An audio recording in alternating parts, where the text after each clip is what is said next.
The Legend of the Blue Bonnet. An old tale of Texas, retold and illustrated by Tommy DePola. Great spirits, the land is dying. Your people are dying too. The long line of dancers sang. Tell us what we have done to anger you. In this drought, save your people. Tell us what we must do so you'll send the rain that will bring back life. For 3 days, the dancers danced to the sound of the drums. And for 3 days, the people called Comanche watched and waited. And even though the hard winter was over, no healing rains came. Drought and famine are hardest on the very young and the very old. Among the few children left was a small girl named She Who Is Alone. She sat by herself watching the dancers. In her lap was a doll made from buckskin, a warrior doll. The eyes, nose, and mouth were painted on with the juice of berries.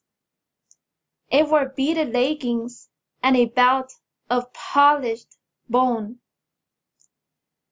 On its head were brilliant blue feathers from the bird who cries, "Jay, Jay, Jay!"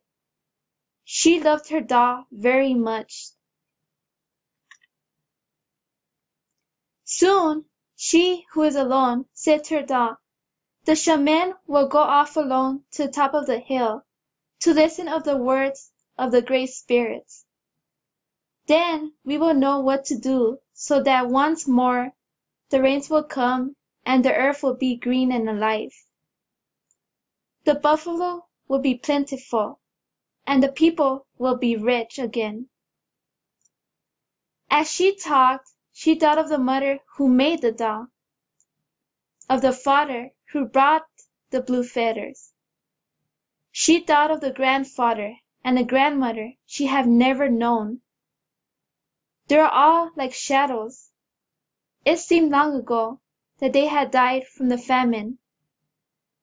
The people had named her and cared for her. The warrior doll was the only thing she had left from those distant days. "The sun is setting," the runner called as he ran through the camp. "The shaman is returning." The people gathered in a circle, and the shaman spoke. "I have heard the words of the great spirits," he said. "The people have become selfish.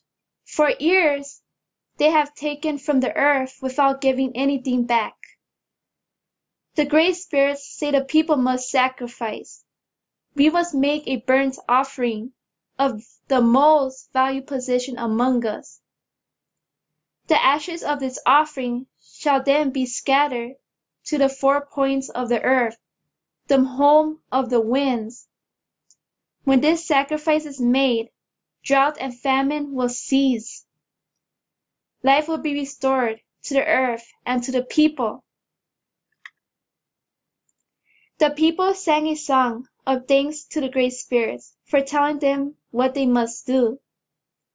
"I'm sure it is not my new bowl that the great spirits want," a warrior said, "or my special blankets," a woman added, as everyone went to their teepees to talk and think over what the great spirits had asked. Everyone, that is, except She Who Is Alone. She held her doll tightly to her heart. "You," she said, looking at the doll, "you are the most valued possession. It is you the great spirits want." And she knew what she must do. As the council fires died out and the teepee flaps began to close, the small girl returned to the teepee where she slept to wait. The night outside was still except for the distant sound of the night bird with the red wings. Soon everyone in the teepee was asleep, except She Who Was Alone. Under the ashes of the teepee fire, one stick still glowed. She took it and quietly crept out into the night. She ran to the place on the hill where the Great Spirit had spoken to Shaman. Stars filled the sky, but there was no moon. "Oh, Great Spirits," she who was alone said, "here is my warrior dog. It is the only thing I have from my family who died in this famine. It is my most valued possession. Please accept it." Then, gathering twigs, she started a fire with the glowing fire stick.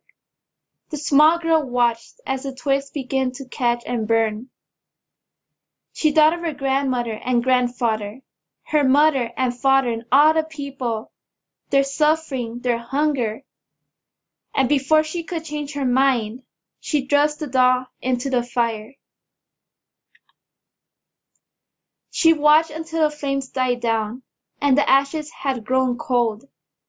Then, scooping up a handful, she who was alone scattered the ashes to the homes of the winds, the north and the east, the south and the west. And there she fell asleep until the first light of the morning sun woke her. She looked out over the hill, and stretching out from all sides, where the ashes had fallen, the ground was covered with flowers, beautiful flowers, as blue as the feathers in the hair of the doll, as blue as the feathers of the bird who cries, "Jay, Jay, Jay."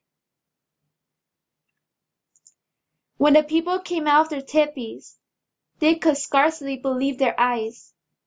They gathered on the hill with she who is alone to look at the miraculous sight. There is no doubt about it. The flowers were the sign of forgiveness from the Great Spirits. And as the people sang and danced their thanks to the Great Spirits, a warm rain began to fall, and the land began to live again. From that day on, the little girl was known by another name, one who dearly loved her people. And every spring, the Great Spirits remembered the sacrifice of a little girl, and filled the hills and valleys of the land, now called Texas, with the beautiful blue flowers, even to this very day.